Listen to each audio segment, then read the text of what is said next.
This is BBC Two. Now Alex Cox introduces tonight's Moviedrome presentation of The Terminator. Although this film has been edited for television, some viewers may still find it disturbing.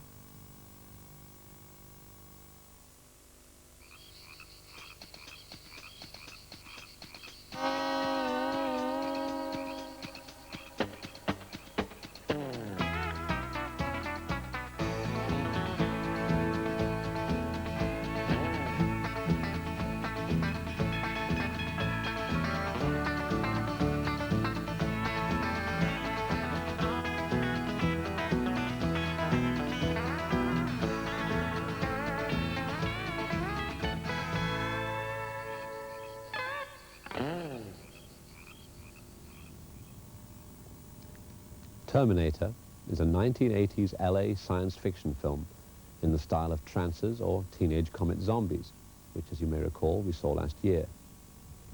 It contains all the necessary elements of the subgenre: punks, chases down alleys, tracking shots through the cop shop, obsession with guns.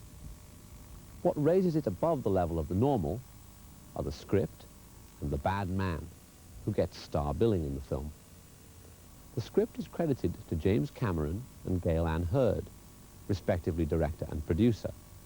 This is a little misleading, though, since the real source of the story is an old episode of The Outer Limits called Soldier, the story of an assassin sent back in time to kill someone and change the future.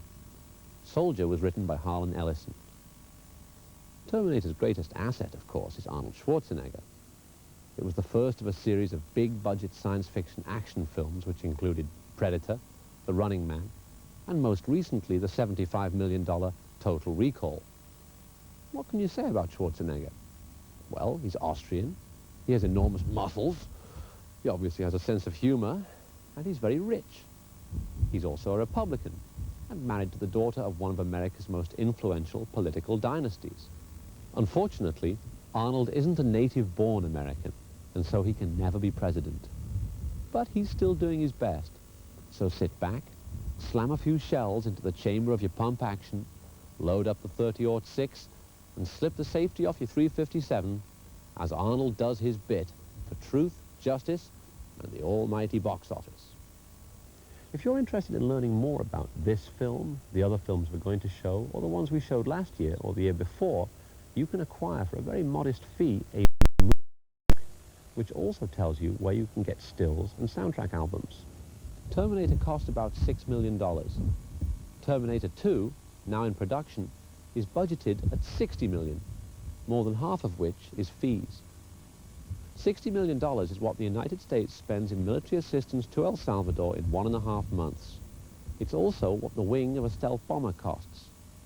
Makes you think. Or maybe not. I'll be back.